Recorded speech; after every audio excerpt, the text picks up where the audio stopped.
I was sitting in the audience. I was going to be presenting. Yet another person came up on stage, and it was all blah, blah, blah, blah, blah. Really technical language. I went up on stage and I said, how many people here really understood the morning conversation? I think it would be a lot more helpful if everybody understood how a blockchain worked. It's a methodology for acquiring, storing, and retrieving information. Blockchains are incredibly cool and yet very, very simple. Once you have that knowledge, that framework, that's it.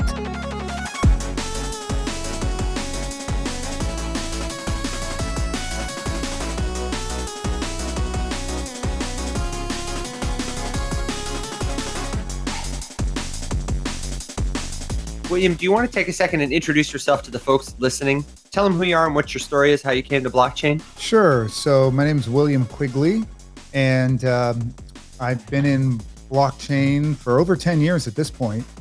I became interested in blockchain and crypto because of video gaming. So I was involved in the marketplaces that allowed people to buy and sell video game virtual items. My partner actually invented the concept of trading video game virtual items for fiat back in the late 90s with a game called Ultima Online. And that was MMO. And it allowed people, it was one of the first games that allowed people to trade their in-game virtual items.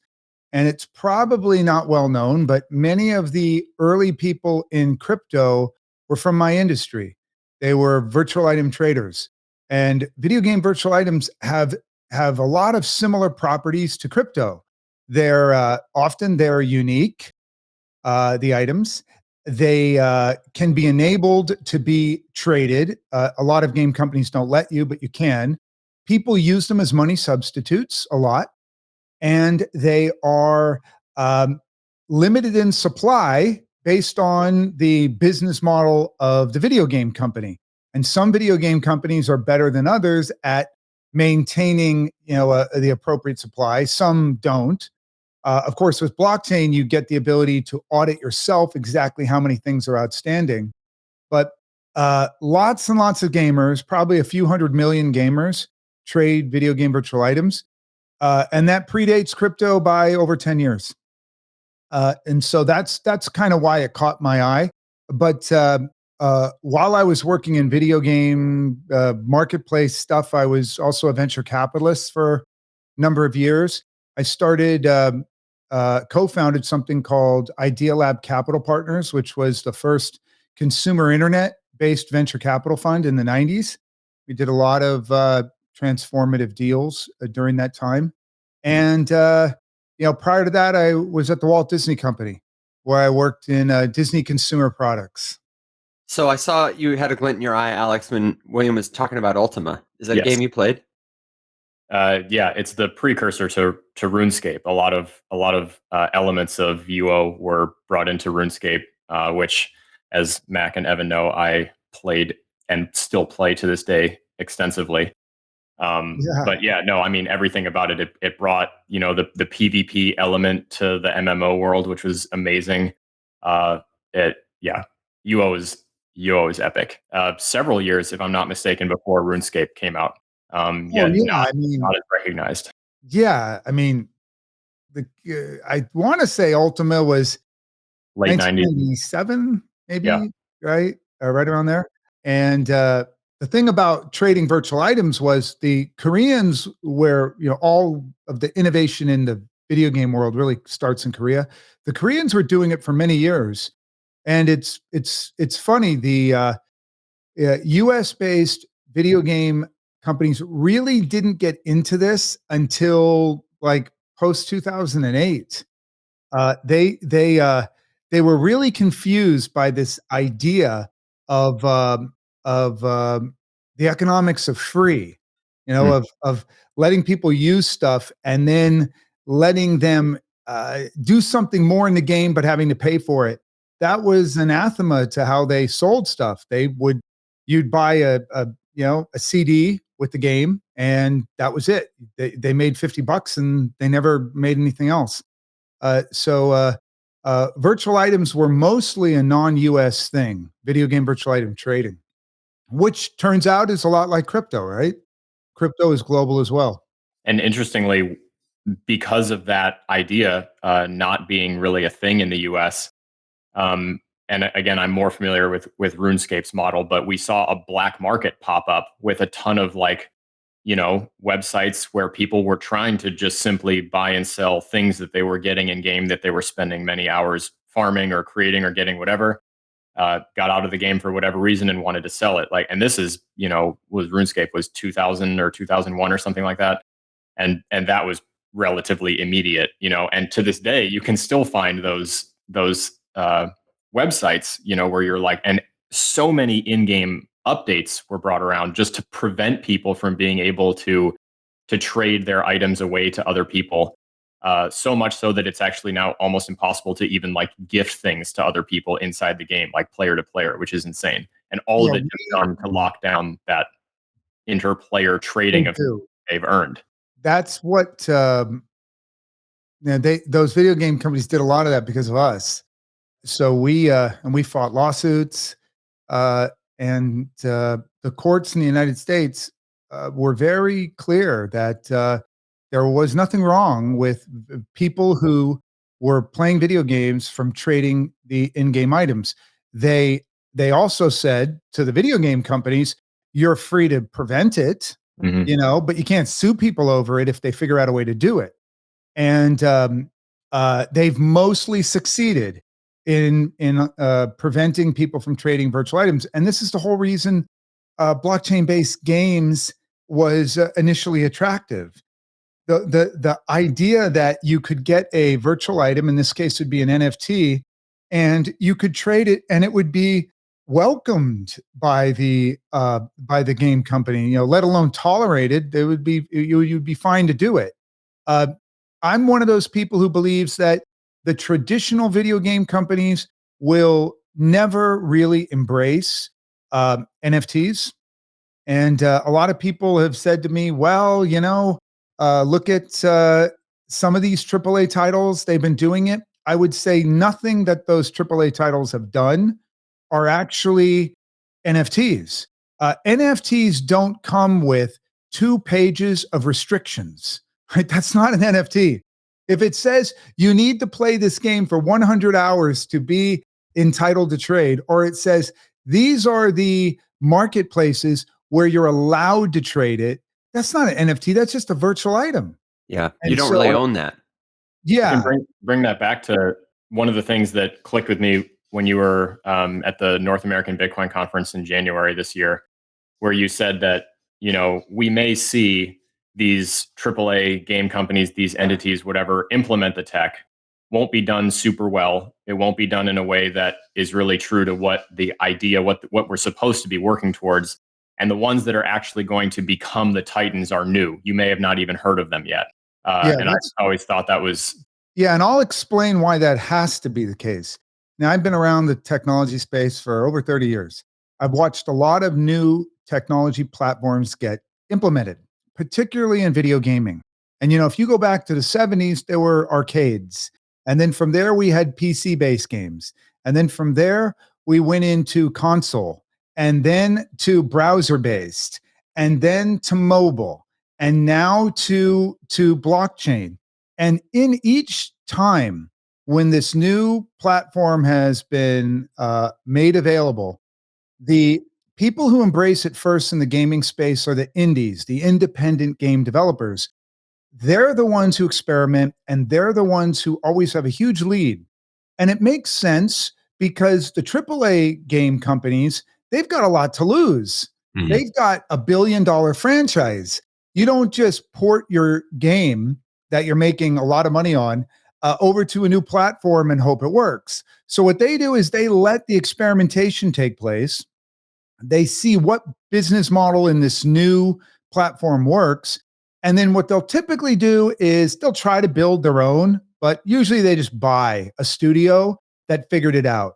And so if you are a game developer, I think you're always better off waiting a little bit for a new platform to be released, and then try your game building skills on that thing, because if you're successful, there's really not a lot of competition, right? Because there's just not that many people who know how to use that technology.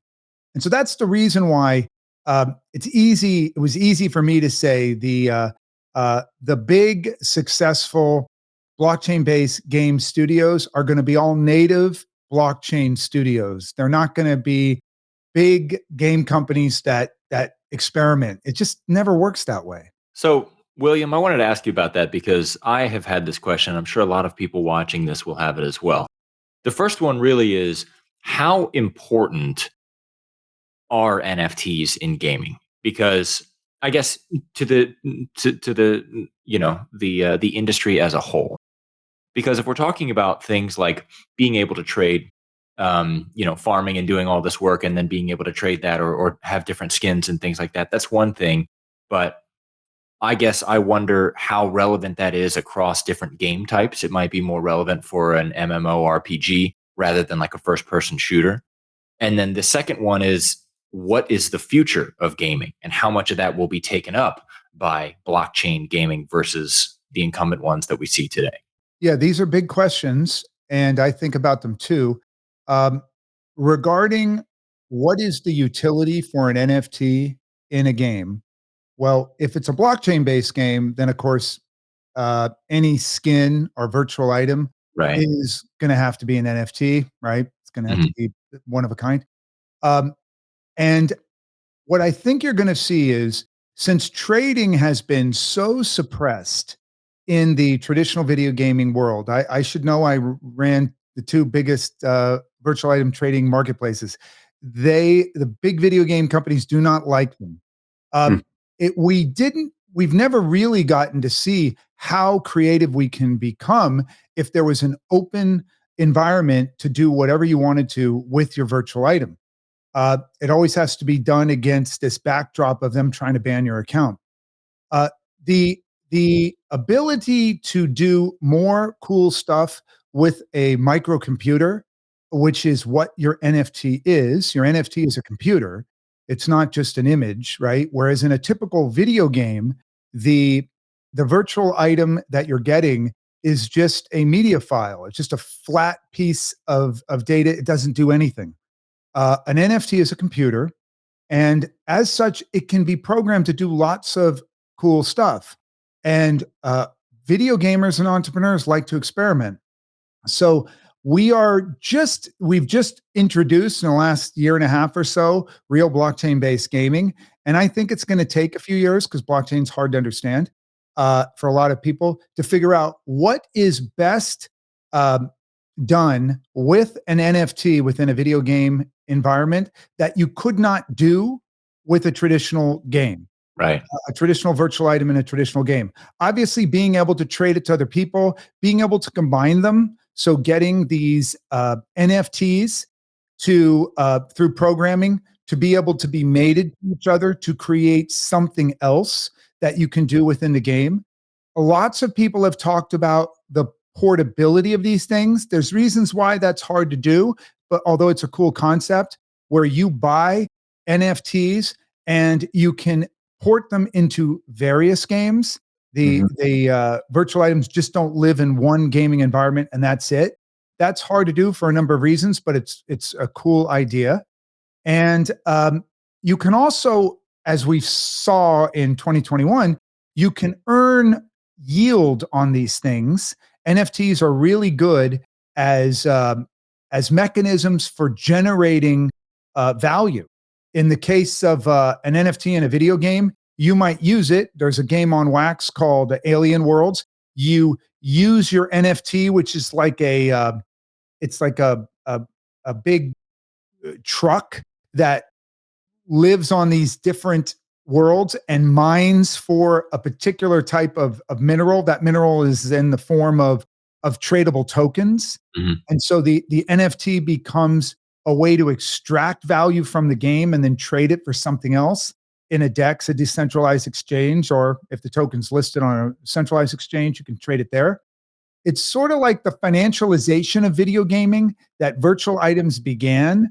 Um, you can see happening a lot more easily in a blockchain based environment where the NFTs are owned by the individuals, they're not owned by the game.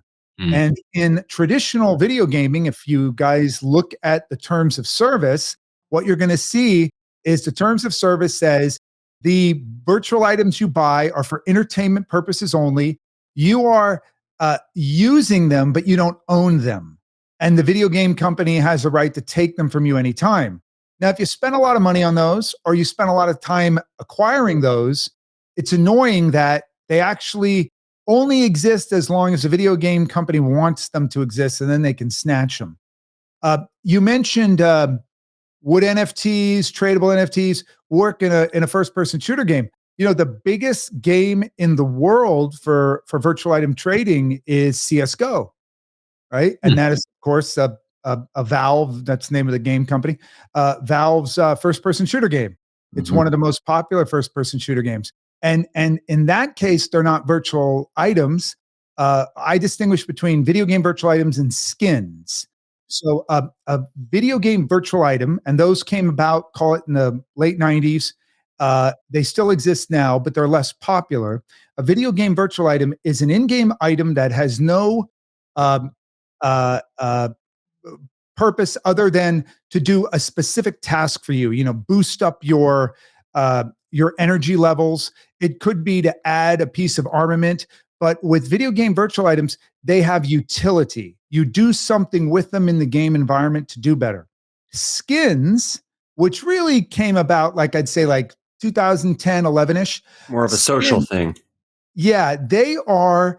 They're virtual items within a game, but they are strictly cosmetic, and they have no in-game utility. And I could go into it later, but as a result of that, skins are far more popular and people buy a lot more of them. So the trading in skins is many times higher in the secondary market than the trading in video game virtual items, because there's a lot more of them. And skins, by the way, are the close cousins of NFTs. Skins are things that you, like it sounds, it's a skin that you wrap around some in-game item. It could be your gun in CS:GO. It could be like a hat as your avatar in any game. They don't add any capability to you in the game, but they allow you to flex by looking cool, right? Status. Yes. And if you look identity. at the prices, you know, back in the day when we were trading strictly video game virtual items, those things, I mean, an expensive one would be $800 or $1,000. That was a very expensive item. Yeah. In the case of skins, we got up to over $90,000. And I remember talking to a reporter once, I think it was from the Wall Street Journal, and she said, you know, I see what's going on in your marketplace, but I just can't believe it. I can't believe someone would pay money for something that doesn't do anything. It has strictly like cosmetic value. And it was very convenient for me because I looked at her and I said, you know, we got like 10 million people on Opskins who are trading these skins. And you know what they would say to you? They'd look at that shiny thing on your finger and they'd say, you're telling me that thing is worth $100,000, but it doesn't do anything. Yeah. It has no purpose. It just sits there on your hand, and I guess it signifies some like you're married. So it also has no utility. It's just it's got cosmetic value, and it gives you bragging rights. And initially in 2017, when I launched WAX, it was in London where I described to the audience that we were going to be trading these skins within on a blockchain. And it was kind of humorous to me. I don't know if it'll be for your audience, but after I described what these were and how they work, all these crypto people came up to me and they were like, but who would pay money for something that's just like backed by nothing? I was going to say, this whole time you're talking about this, you should have told that reporter, you know, if only you knew in a couple of years, there's going to be a picture of a rock called an ETH rock that sells for like $2 million. Yeah. I mean, Art Blocks ran a sale today. I don't know, like they made $17 million today. Yeah. Selling a small series of NFTs that sold for 14 Ethereum each, and they sold out like that. It's about culture. I mean, you know, William, two things that you touched on were, so there's this composability idea, right? You know, take things with you, but that's not necessarily as feasible. But what is feasible and valuable is this idea that people will, years from now, if the game doesn't exist, the culture of people who played, who invested in that game will the way people look at jumpsuits of Elvis or the Mona Lisa, it will have cultural value, is what I'm hearing you say, because the culture is the future of gaming, it seems like. Yeah. If you saw what I did in 2017, the deck I like pitched to these crypto people, I looked at it not too long ago, a couple months ago. And you know what? It was one of the few times where it didn't age. It was, you would see it now and you say, oh, right, this is NFTs. Actually, it was more skins, but we didn't use the word NFT back then, but that's what they became. And it is obviously things that people now understand, where you have a file, a media file, and you know with certainty that that is the genuine article. That's a big deal. You know, the ability to ascertain that something is genuine, and it's not just ascertaining it and knowing it's genuine, but being able to do so instantly at no cost, no effort. Mhm. There is no such thing that I have found in the universe that has that identical property. That's, by the way, what the magic of NFTs are to me. That it is the ability for somebody to send to another person, even anonymously, a thing of value where the recipient of that thing knows with no effort, no cost, instantly it's real. That's incredibly powerful. There's nothing in our world, um, certainly not in the physical world or in the digital world, where the same properties exist. And this is why when people would ask, like, well, aren't NFTs a fad? What may be a fad is that particular pretty picture you put on an NFT, but an NFT is not a picture. It's not a snippet of a movie. An NFT is a computer. And it's this weird, cool computer that you can send on your phone or through any internet connection to another person. And they know it's the actual real one.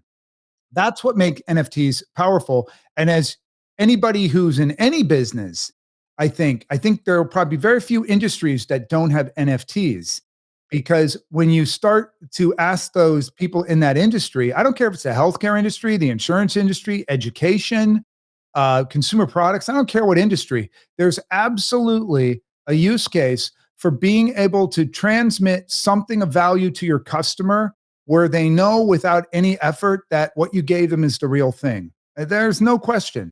But it's going to take a while because those are properties that have never existed. It is going to take a few more years for entrepreneurs and for businesses to figure out how to incorporate those in what they do. So, William, you kind of touched on it at the end there, but this reminds me of a lot of the privacy coins that came out, right? I think when a lot of people started privacy coins, they said this is going to be really valuable to people because people will value their privacy. They want anonymous transactions and to not have the government in their stuff. And I think as time has gone on, and episodes like Edward Snowden have come out, we've realized that people don't care about their privacy as much as they ought to.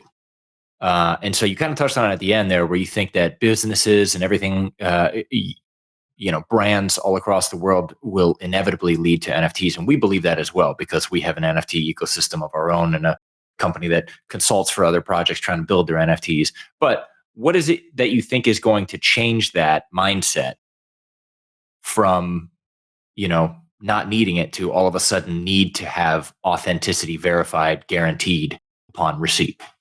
I think that particular trait is deeply desired by people. There is a reason why the United States government spends so much money on law enforcement to maintain the integrity of its currency. There's a reason why they worry about the printing shops in North Korea that are producing $20 bills and $50 and $100 bills, because if we start to believe that, oh, every time you give me a 20 or 50 or 100 that it might be counterfeit, it loses its integrity. True. And then pretty soon people are wary to accept it. So it's a big deal, right? It affects the brand of a thing. So when I was at the Walt Disney Company, this was a huge issue for us as well. As China's economy started to roll forward, and as more and more people were having things produced in China, counterfeiting became an enormous problem. And the first thing that those manufacturing facilities counterfeited was well-known consumer products that they knew people would buy. Disney products were one of those. Top of the list. Right at the top in every country, right? There are people who want to buy them. And now, because they were physical in nature, it was much more difficult for us than it would be in a digital world to prove the genuineness of it, right? And Disney did a lot of experimentation. The problem was there was a lot of education that it required for people to understand, hey, this is how you know this item is real. You can do that if you're a watch person. You know, you get a Rolex. I'll give you a magnifying glass. You'll be able to figure out with a high degree of confidence that is a genuine Rolodex, right? Yeah, but it takes a little bit of training and effort, Sure. right? The best thing a brand can have is when there is no questioning when you receive one of their products that it's real, right? Yep. I mean, a lot of counterfeit Nike products, Yeah. right? It's And like, it's like hard. in the blue check mark on all of it. Well, and it's I like not that. even just a question of training those people and giving them the tools, but what if somebody wants to bribe them? Or what if they make a mistake even at the end of it all? They have a bad day, they get sloppy, they're distracted. People don't do those jobs as well as computers do. Yeah, as you know, they said in Rome, and who guards the guards? So you're right. There's one solution begets another problem. So we will as more and more, and this is as a business person over a long period of time, you know, I try to think about what is the mega trend that I'm selling into or that I'm building into. So in the case of crypto, and then prior to that, virtual items and video games, this was a long period where I believed that more and more wealth and value in the world would be represented in non-physical form. More and more things that we value are non-physical. If you look at, let's say, the Fortune 500, I think these numbers are pretty accurate, but I might be off a percent or two. So in 1970, about 85% of the value of the Fortune 500 companies was represented by physical assets, right? Airplanes or factories or inventory, anything physical. By 2015, about 80% of the value of the market capitalization of the Fortune 500 was non-physical. It was brand, it was patents, it was software, just know-how, just non-physical things. You know, if you're an airline, it's the license you have to gates at the major airports. You know, that's worth more than the planes. And so, as things in our world become increasingly, the value become increasingly contained in non-physical form. Well, you can see why you would want a way to ensure that that non-physical asset can be identified as real, and that makes blockchain-based technologies, in particular NFTs, very relevant going forward. Something you said the last time we talked, William, was about how inefficient blockchain is, how you really wouldn't want it for a lot of things, but there are some things you wouldn't want anything else for. And this is one of those instances if you want to know that something is authentic. That is very true. And you guys probably saw this, but in really 2017 during the ICO bubble, lots of people came out of the woodwork and they were hawking these new schemes to do on a blockchain. And the level of understanding of blockchain among investors was still very low. And so lots of people, I thought, were not asking the right question about these things, which is, even if you could do it on a blockchain, would it be better to do it on a blockchain? Like, what does a blockchain actually contribute here that a regular database doesn't? So I've I've um, I've come up with a handful of things that I believe a blockchain does well. But for the vast majority of what we do in this world, the blockchain is probably the worst way to do it. And that's why I think we can confuse people when we say, the blockchain is like Web 3.0. It's the next web or the next internet. It makes it sound like, well, anything that could have been done in a traditional database, in using TCP/IP protocols and all the stuff we did with the World Wide Web, like it'll just be better if we do it in a blockchain, and that's not true. There's actually almost nothing is better if you do it on a blockchain. It's just that the things that are better are so much better that they are there's just no equal to it. So what are some examples then of things that you would suggest for the blockchain? So is there something in the world that most people are familiar with? We call it money, right? Most people have a concept of money. Money makes the world go round. And the invention of money was pretty cool. And then when we got to a point where we were able to represent it in various forms, and was finally getting to a point where it became paper, easy to manufacture, easy for people to hold. And then we started digitizing money. And that was probably in 1970s or so, where we began to digitize money. And that's pretty powerful. The money itself, of course, in that case, is not actually transportable. What we're doing is we're just creating a digital record of it, and you're allowed to update those records in your PayPal account, in your Bank of America account, or whatever, right? So digitization of money was powerful. I would argue that the tokenization of money dwarfs the value of the digitization of money, because once we tokenized money, we allow you to actually convert this money into pure digital form and being able to be transported anywhere. If you are, if you have a bank, you have a bank account in the US and you want to get access to US dollars, you will never actually be able to hold those dollars in a digital form on some device you own and take it anywhere and send it to anybody. No, what you'll do is you have a digital interface where you can instruct the bank to do something, and they may or they may not. And a lot of times we in America have we're very parochial because we think banks are great. It's a good place to store your money. They make things convenient. But you have to understand, the vast majority of people in this world do not like banks. Banks are very dangerous to them.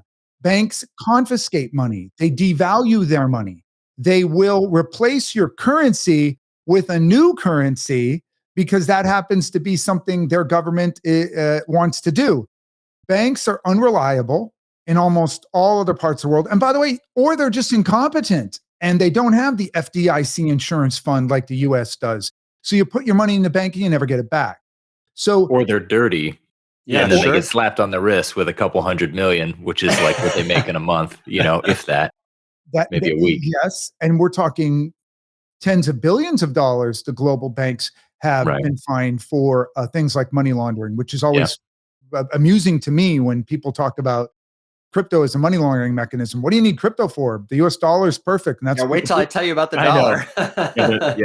Also, I sure do love how you can track every transaction. Like if people think that Bitcoin is used for money laundering, or it's like that's the most suboptimal blockchain you could use for money laundering. Like I can see exactly where it goes and comes.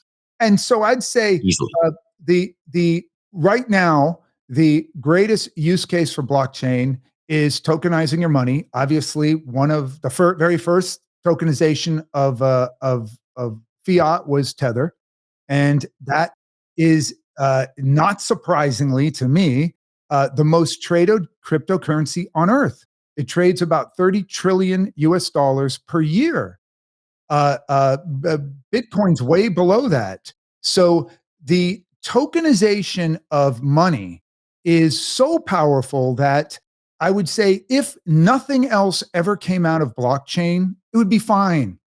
And if nothing else ever came out of blockchain, if all we did was tokenize currency, then we shouldn't be at $1 trillion market cap. We should be at tens of trillions of market cap, because the tokenization of money also allows you to do things that are impossible to do with digitized money. One of those, you hear about, well, if you have something like Tether, you can move the money cheaply.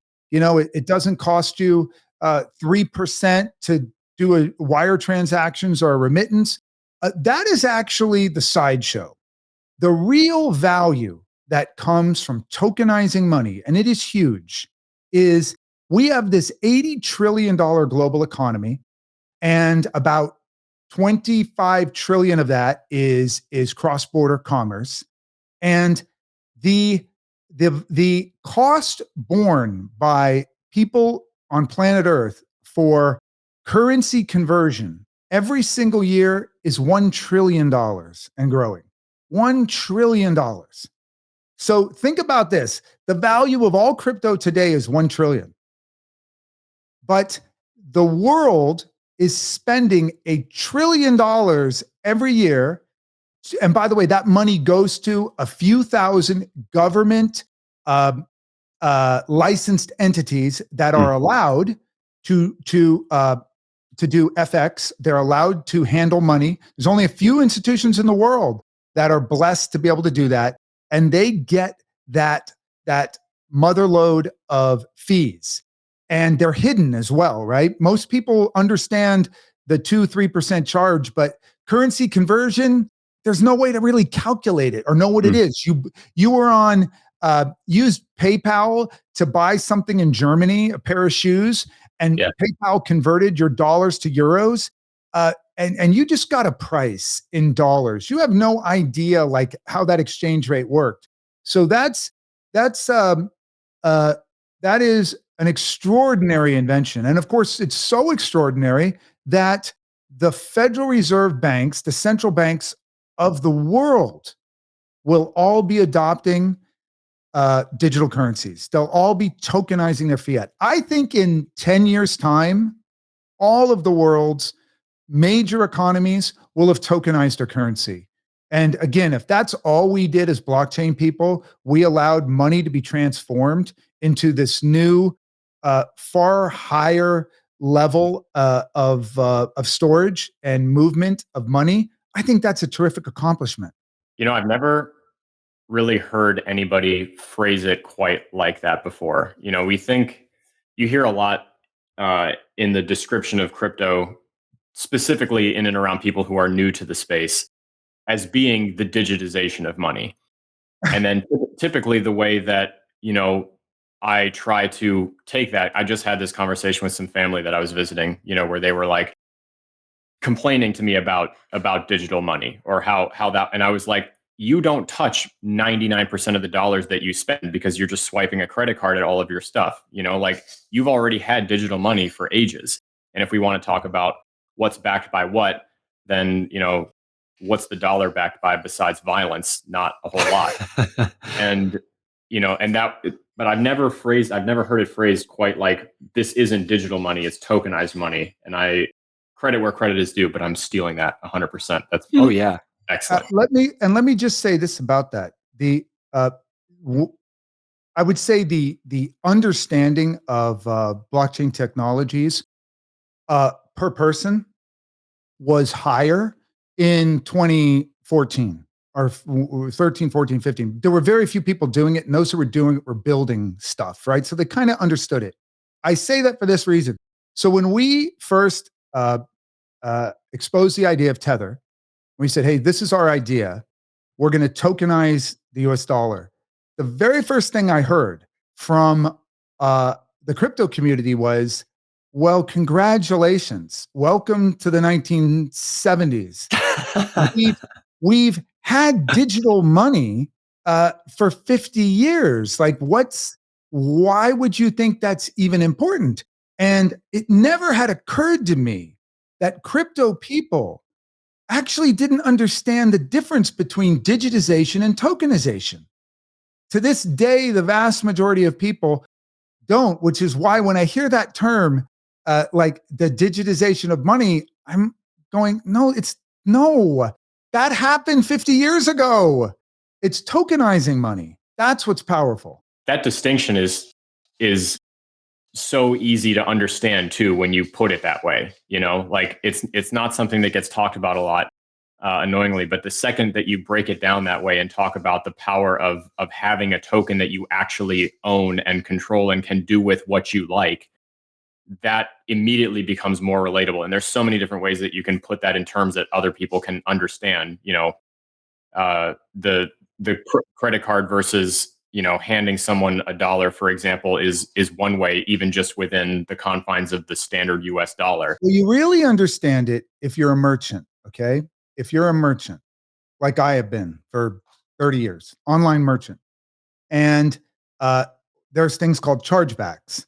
And for the audience, a chargeback is when you buy something at a store or somewhere on your credit card, and then you change your mind and you call the credit card company and you say reverse the charge.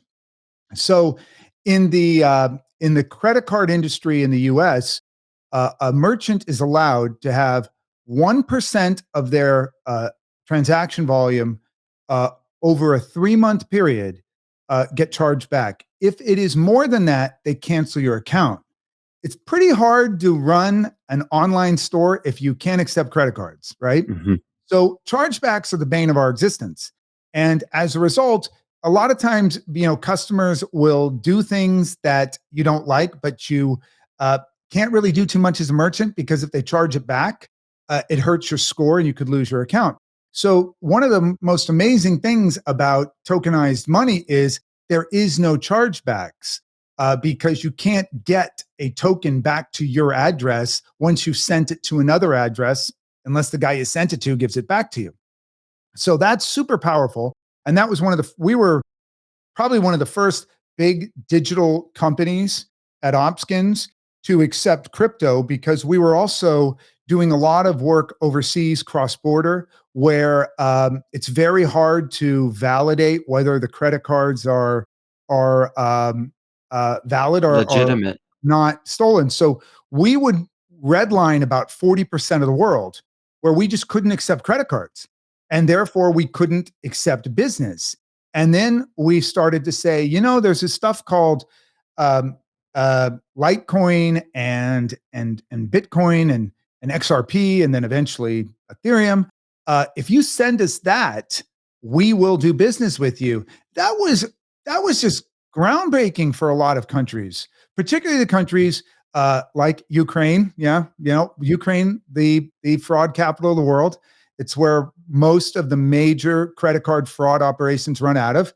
I know we're all fans of Ukraine because they got invaded by Russia, but that country has a lot of credit card problems. And if somebody was from Ukraine and they were trying to do a transaction, it's like, no, thank you. We just can't take your transaction because it's almost certainly a stolen credit card. So let me ask you about that really quick, because that's interesting to hear you say. I just had this conversation about accepting crypto in order to broaden the amount of people that you can do business with a buddy of mine who has worked for many years and very closely with the Wikimania Foundation. And they have, like their massive donation campaign that is run through the Wikipedia homepage every single year. If you open it, you're going to see it. And they actually just removed crypto as an option quite recently. Everything that they do at Wikipedia or the signpost or anything like that is based on client feedback, customer feedback, user feedback. So when they added crypto, it was because there had been some demand for it. But then they noticed that after they did it and were broadcasting that, like, hey, we have the ability to accept X, Y, and Z, whatever, like no one used it. And it got to the point where they were intaking so little that it was like a negligible amount. And then they just figured we're spending money trying to promote the idea that we accept crypto and nobody wants to use it. Now, granted, accepting donations and then doing business with someone is a completely different kind of thing, because this is just relying on, you know, the altruism of people to run all of it. But I just always thought that that was really interesting because in my experience, people are a lot more frivolous with their crypto than they are with their dollars. I've noticed, Well, you know, I would say this to you. First, you are right. I would have no problem. You would have very little credit card fraud um, on a donation site sure, because they're not getting anything out of it. The guy who steals your credit card is not going to be making donations. right, You know, Right. he wants stuff. yeah, Ideally, he wants stuff that's in digital form that he can then turn around and flip. So he'll either buy crypto or he'll buy skins. Something like that is best, right? It's a little harder sure, to order from Amazon because they're shipping to your house and then everybody knows where the credit card fraudster lives, right? Yeah. So that doesn't help in as much. But uh, uh, I think uh, we talked a little bit earlier about uh, Bitcoin as a payment mechanism. So Bitcoin is, uh, I'll exaggerate a little, but maybe it's not. It's the worst payment system ever invented. Even though it was launched as the reason for it being was, oh, this is going to be a way to do payments, you know, globally, peer to peer. What a great concept. It is a total failure, right? Bitcoin will never be a useful way to do payments. It's not awful if you want to send someone cross border $1 million. It's not bad for that. Very high dollar amount transactions. It's super convenient in that case. It works, but there's not so many of those. But for broadly speaking consumers, Bitcoin is horrible. It's super expensive and it's slow, and people are still uncomfortable sending it because the user interface isn't so good. If you're in the United States, the reason it's never going to work is because every time you use it, you have to tell your CPA, hey, I spent some Bitcoin.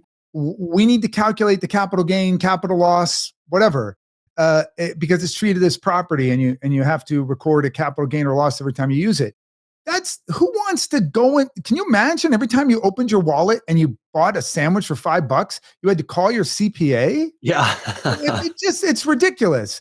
So what people should do, however, is they should use Tether. They should use a stable coin.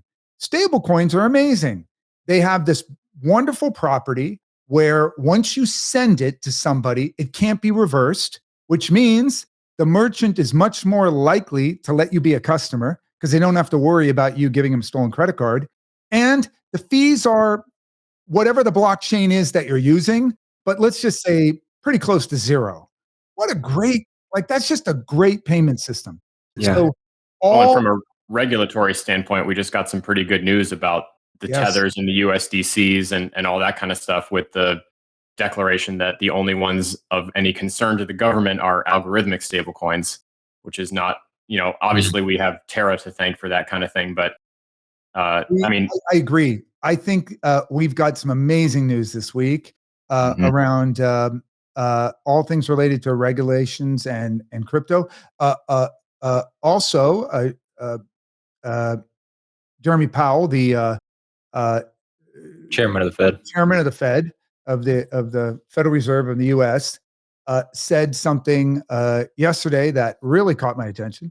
He said, first regarding DeFi, he said we need to evaluate it, we need to study it, we can't move fast. We have to figure this out because this thing might have some, you know, broad usage, and we don't want to kill it. That's great. And Yeah. then regarding stablecoins, something that actually really surprised me. I was expecting the US to issue a central bank digital currency in maybe 2024, at least on a small trial basis. Yeah. So what he said was, we're going to evaluate it and we're in no hurry. And I think his words were in the coming years. That's what stuck with me. in the coming years, this may become a reality. All right, in the coming years sounds like 5 years. I don't know. Yeah. 3, 4, 5 years. Yeah, in the coming years, that the speed of government could mean we're all retired. Meanwhile, China's already got it rolled out in several major cities. I mean, Ethereum has always been famous for Delaying. very, very flexible dates, right? Yeah. When I hear the Federal Reserve say in the coming years, so it surprises me on the one hand, and as an American, I say, wow, you guys really have screwed up from that perspective. On the other hand, this is amazing news for stablecoins because they are going to be the only game in town, privately issued stablecoins for a long, long time. I think that's fantastic. What do you think about that, though? We heard a great conversation the other day. Chris Dixon interviewed a congressman from Colorado, Auchincloss. I always get his name wrong, but he's really leading the charge on one of the task forces there around cryptocurrency. And they talk about digital money a lot, but he's kind of hip. And one of the things he was saying was that we have a really vested interest in, he called it a digital US dollar. And it sounded like, for all the language that they were using, that he was talking about a CBDC. And I'm thinking about the conversation we had earlier where you said the incumbents are not the ones who are going to lead the industry forward with regard to gaming. So do you think there's ever a world where the US government is going to say, well, you know what, we can just give that Tether thing a try? Or do you think it's going to be absolutely not? They want their own. They want to control it. Do you have any thoughts and feel comfortable speculating at all about that? There is no question. Yeah, the U.S. would have to be the issuer of the digital currency. There's 100%. There's just no alternative, right? No country is going to turn over its fiat to an independent company. So, but what I want to know is that doom and gloom for us, or is that meaning that maybe if we have a chance to adopt this technology ahead of them, we can kind of topple this incumbent money game that's been taking us down for a long time? A couple of years ago, some hedge funds asked me, how should we think about stablecoins? And then what do you think about the emergence of central bank digital currencies and whether those will render all the private stable coins obsolete? And I had been thinking a lot about it. Obviously, it's a crystal ball kind of exercise, but my thinking was this: as you guys know, there's 3 types of stable coins. There's 2 of them are backed by collateral, one is not. The most stable are those backed by an actual fiat, an actual currency, a euro, a yen, a dollar, like Tether. The next are stable coins, also collateralized, but they're collateralized by another crypto. Now, they don't have control over that crypto. They use a third-party crypto to collateralize it. That would be like Make or Die, where you have a DAI token equal to $1 that's collateralized by $2 of Ethereum, right? Those pretty good and pretty stable. Now, in terms of what's going to have a bigger impact, clearly the tethers of the world, because they can tap into tens of trillions of dollars of fiat, right? Technically, you could have a tether for every dollar on earth, right? So it's tens of trillions versus, a DAI that can only be as big as the market cap of Ethereum and Bitcoin or whatever else gets tokenized. But still, it's pretty reliable. And then the last and the most dangerous are algorithmic stablecoins that are collateralized essentially by nothing, and they are stabilized by shrinking or expanding the supply of a token that they themselves issue, right? So those things are toxic, and that's TerraLuna and why it disappeared. My thinking and what I told these hedge funds was the central bank digital currencies will take years. I thought by 2030, but it could take longer, but I thought by 2030. So the privately issued stablecoins, whether they be collateralized by fiat or by crypto, those will have a long time to be developing cool technology around their uses for many years. And so they're going to get adopted and used broadly in the DeFi ecosystem. And when central bank digital currencies come around, the first question is, will they be on their own private blockchains? I can't imagine they will ever be done on a public blockchain. So I'm going to say they're all going to be on their own in-house version of a blockchain. They'll take Tendermint or some other pretty highly scalable type of blockchain technology, and they'll use that. And initially, they probably won't even make their stablecoin available to the consumers. They'll be used by the various financial institutions for settlement and sort of like getting rid of the SWIFT network. And then eventually, maybe they'll let people like us hold their currency in our Ledger wallet. But I think that's 50-50. I think a lot of people in the world want to hold their currency in a tokenized fashion on their person. And as a result, there will always be a huge demand for tokenized fiat that's issued by private companies or DAOs or what have you. I don't see the central bank digital currencies sort of like as an extinction event, wiping out the use cases for privately issued ones. And it may even be the case, like in the case of China, where they're going to have they're tokenizing their RMB, and they're experimenting with it now. I think there's like 50,000 people who are using it. But I don't believe anyone who's not a registered Chinese citizen will be able to get access to that tokenized RMB. I think you will be given some sort of thing like the US has a social security card. You'll be given a blockchain address.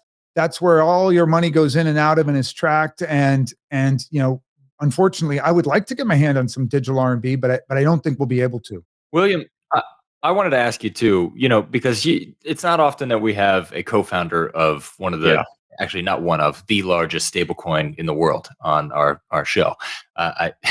You're a very rarefied air. But I'm curious, for people watching, there are multiple stablecoin options, right? And let's consider the safe ones. Do you have an opinion on which ones are best?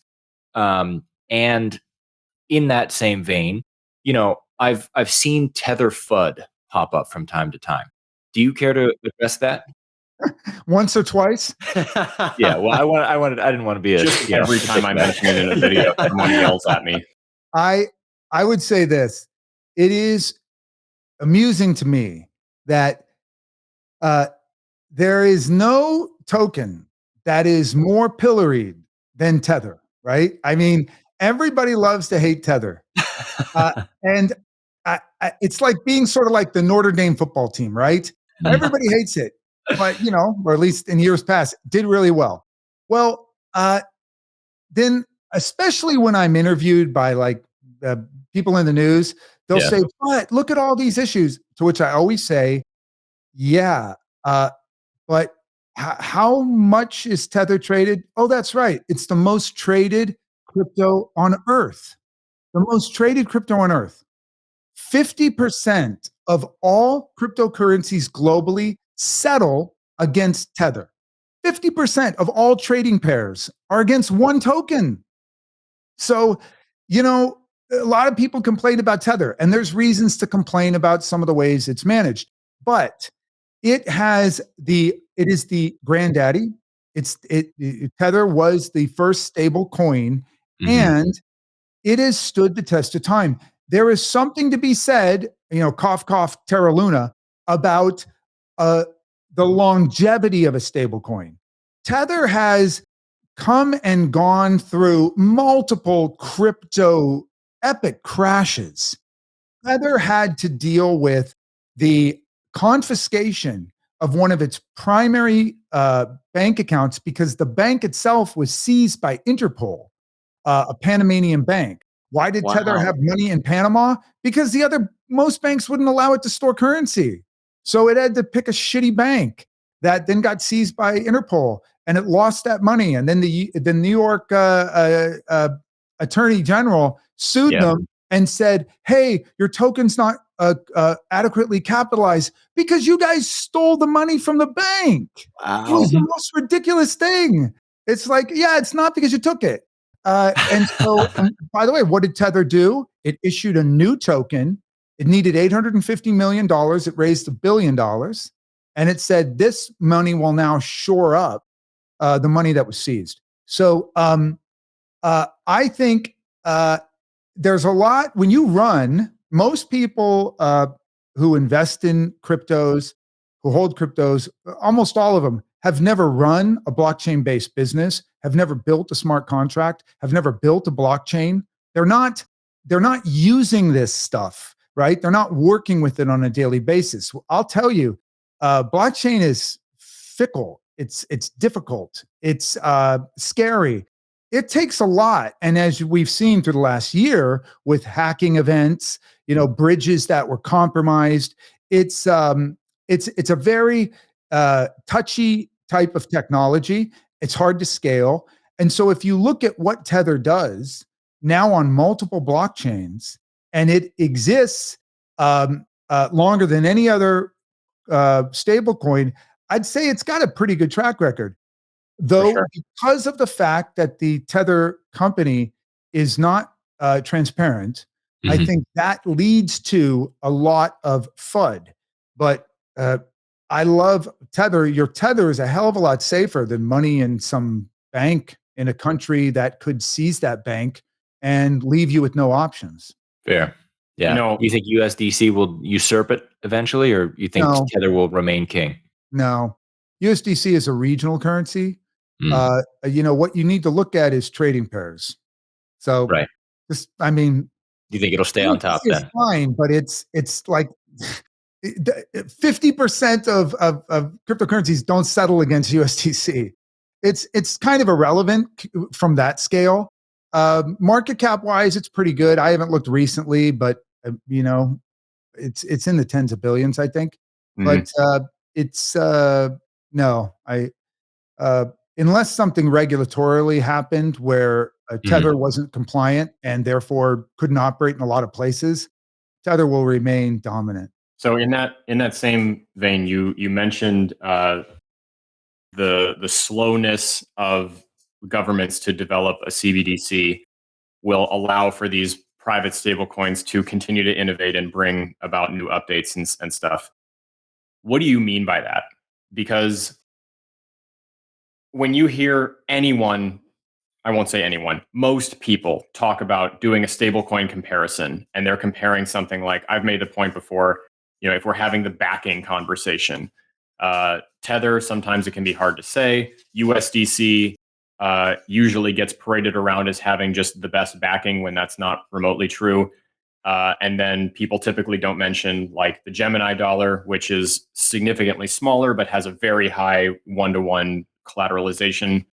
And then typically that's the only thing that anyone ever talks about is just like, okay, well, what percentage of their asset is backed one-to-one with $1 in a box somewhere or whatever?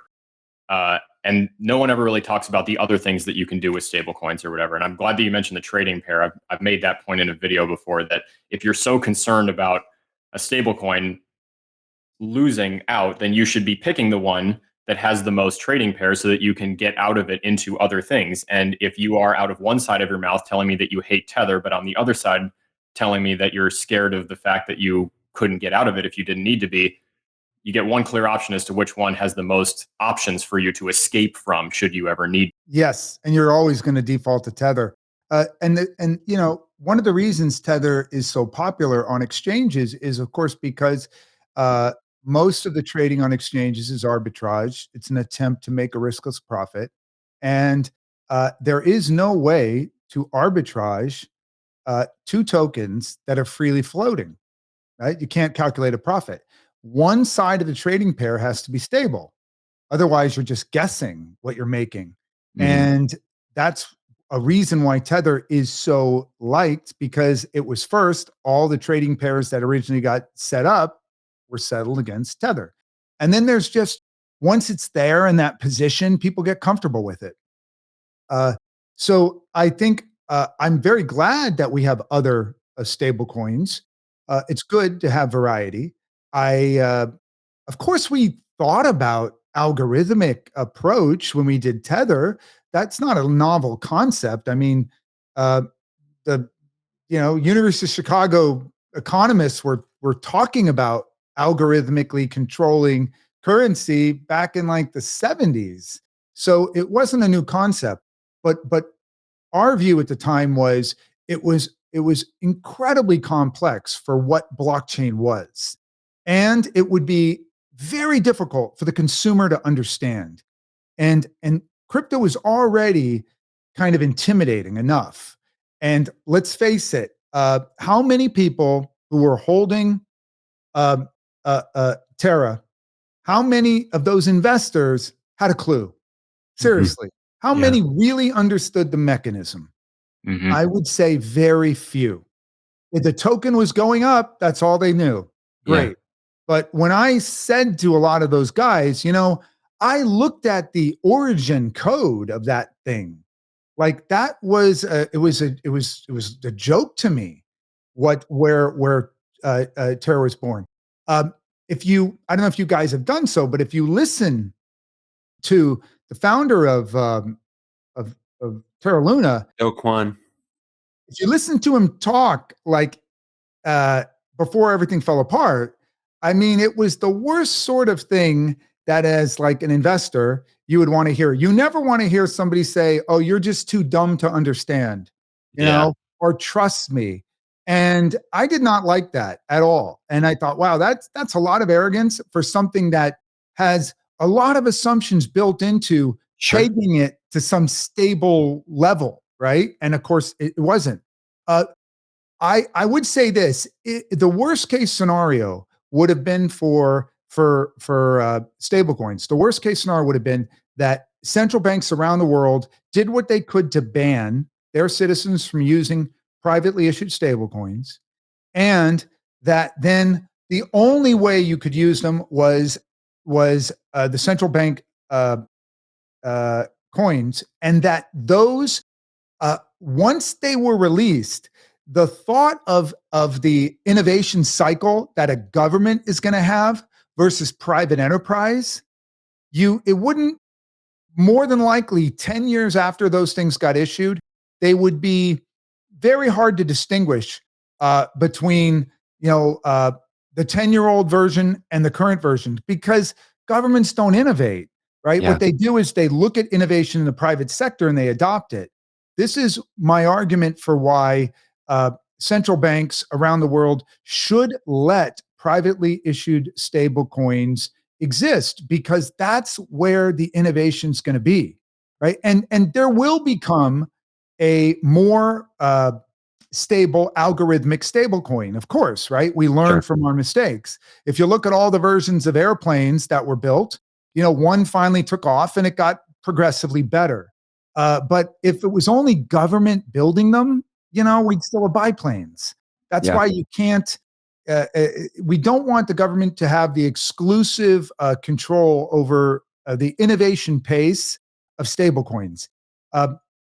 One thing that I don't think a lot of crypto holders appreciate is that how important stablecoins are to crypto. Uh, there's no way to know precisely, but my guess is were stable coins to be outlawed, the crypto markets would decline 75%. Hmm. They would collapse. Crypto volumes, they would collapse. Everything is done with this With intermediary a stable coin. Yeah. Ask anybody who owns anything but like Bitcoin or Ethereum. Right. Like you own whatever it is, Cardano or EOS, whatever, and you want to trade that for some, Elrond or Wax or whatever. You can never do directly. You always have to go through some intermediary, and that intermediary is almost always, a stable coin more than Sure. like Tether. Well, we won't have time to do it today. But I wonder, could you just tell the story briefly that you told me? You touched on it a second ago. A lot of founders have never worked inside a blockchain. They don't know how it works, how it's structured. Tell the story you told me the other day about your conference presentation and just the need to do that. Because I would love for you sometime to walk us through that exercise, but not today. I need to do that. I do, because you got to do it on our show. We'll get your whiteboard. We'll get you a big audience, man. That would be such a service in part two. Because you're literally your brain will change. And by the way, there may be a letdown for a lot of people. What I'm talking about here is back in 2014, I was at a conference, and all of we still had all these crypto conferences that we used to have. We still had them. They were just like 50, 100 people. They were quieter. Right, yeah, a lot fewer people, and they looked a lot more like geeks, right? So I was sitting in the audience. I was going to be presenting, and yet another person came up on stage and talked, and it was all blah, blah, blah, blah, blah. They were using words that didn't mean anything to anybody. Really technical language, and which is terribly off-putting. And if there's a critique of crypto people that has consistently, I think, been right, it's people use this technobabble. Yeah, right? We talk about that all the time. And as a result, it annoys people. Like it's just off-putting. It's difficult to follow. And so I thought to myself, wow, I've been building this stuff for a while, and I don't really even understand all the stuff these guys are saying.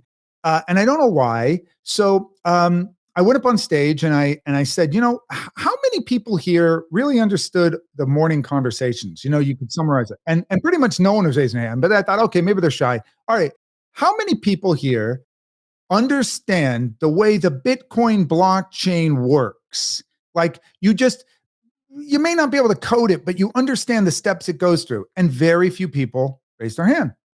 And so I thought, wow, the people who were there, this is 2014. We didn't know how long crypto was going to still be good and be around, but I figured it would be for a while. But I knew the world was very small. There were not that many people in the industry at the time. And so I said, you know what? I am not going to present what I was going to present today. Because I think it would be a lot more helpful if everybody understood how a blockchain worked. And here's what I'm going to do. I'm going to explain to everybody how a blockchain works such that you can sort of walk away and be able to say, now I get why it does what it does and what it's good for and what it's not. And as I was starting to think through it, I thought, you know what? That's actually, how do I teach my own engineers what a blockchain is? I don't do that. I actually make them build one.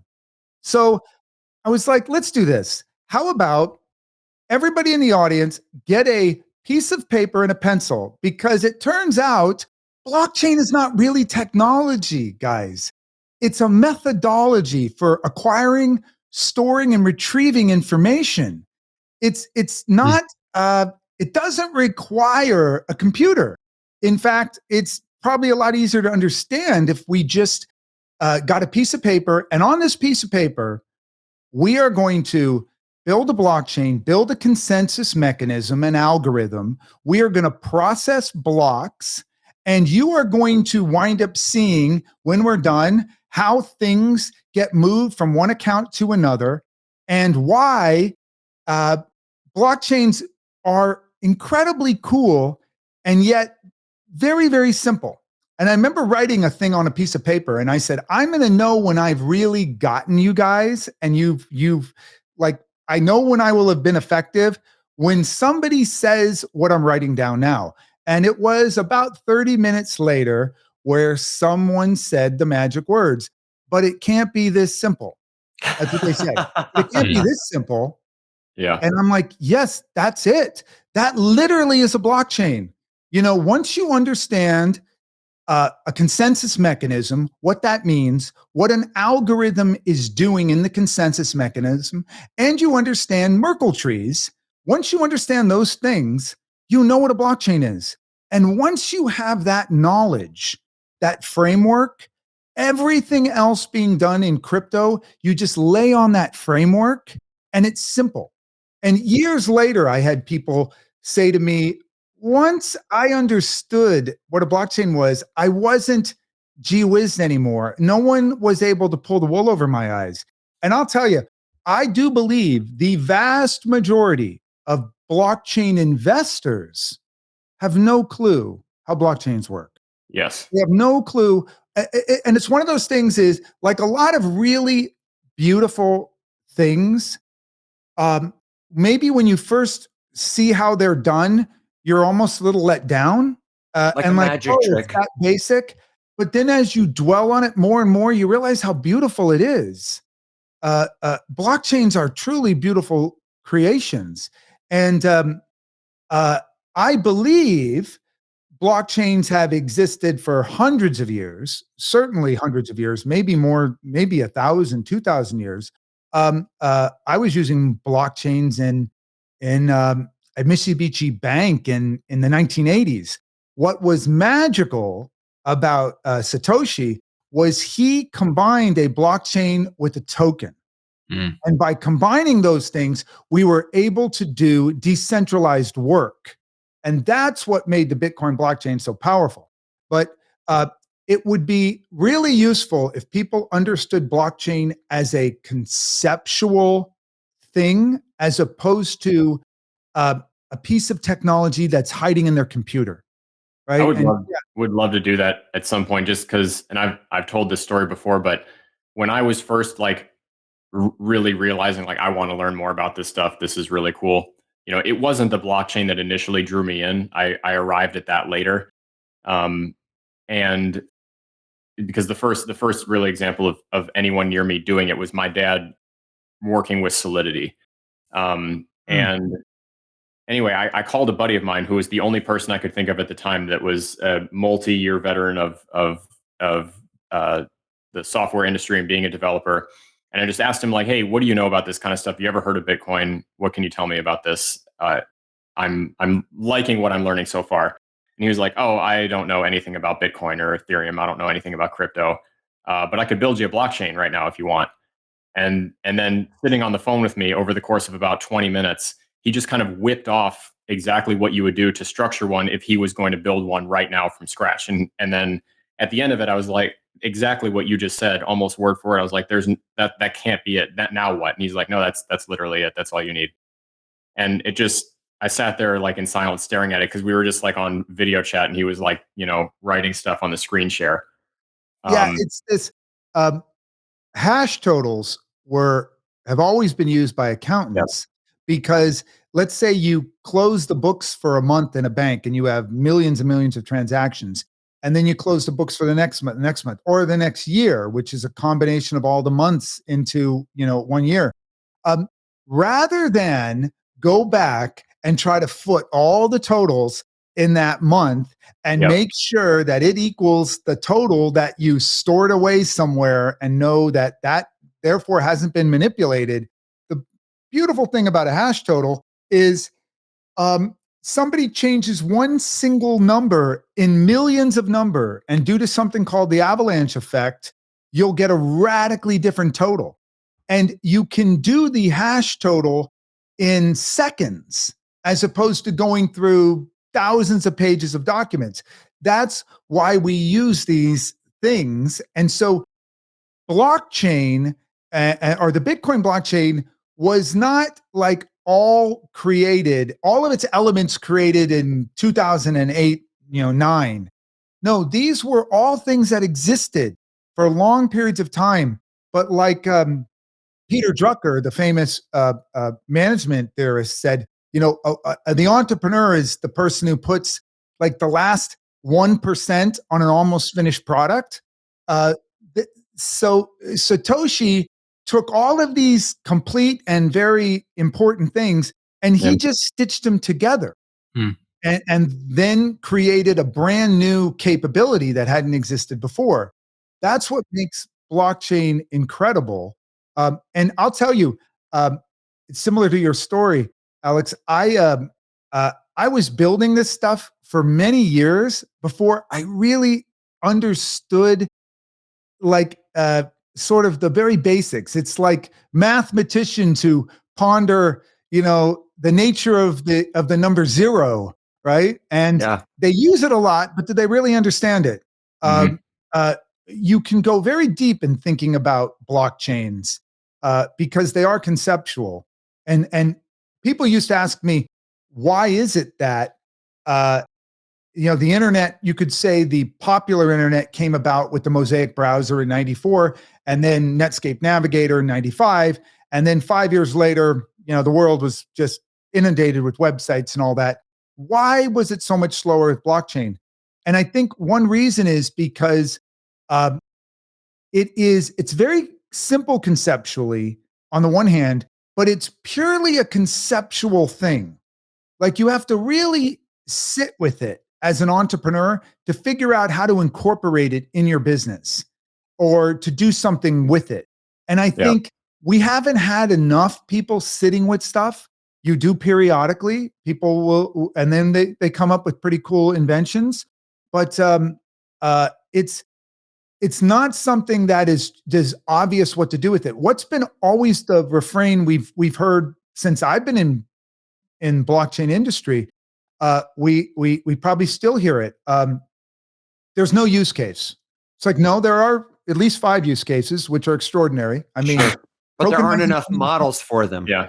Yep. Well, that was. There'll be others, but it's very, it takes a lot of effort to figure out what is appropriate for a blockchain to do. That thing that you mentioned, how it could be a bit of a letdown to kind of take that peek behind the curtain there.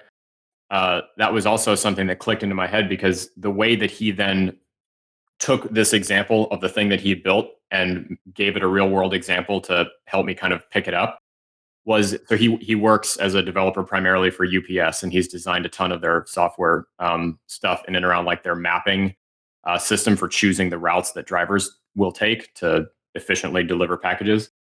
And he was like, the biggest hurdle that we run, this is how like UPS would use a blockchain. And the bummer is that the reason I think that everyone would be so disappointed is because like there's no crypto token that you can go buy right now that's going to rocket, when they pick this up, right? And the application, like you said, Satoshi adding the token to it, the application of the blockchain there is completely removed from the idea of trading a token or even using a token for anything on chain, because he was just like, all I'm interested in is the generation of a new unique number. Yes. Because you're talking about taking this brilliant mathematical equation to calculate a new number that hasn't been used before.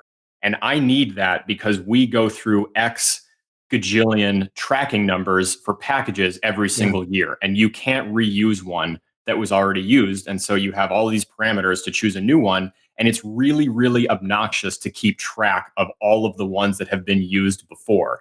And this is the perfect way to do that math and store it in an effortlessly very true.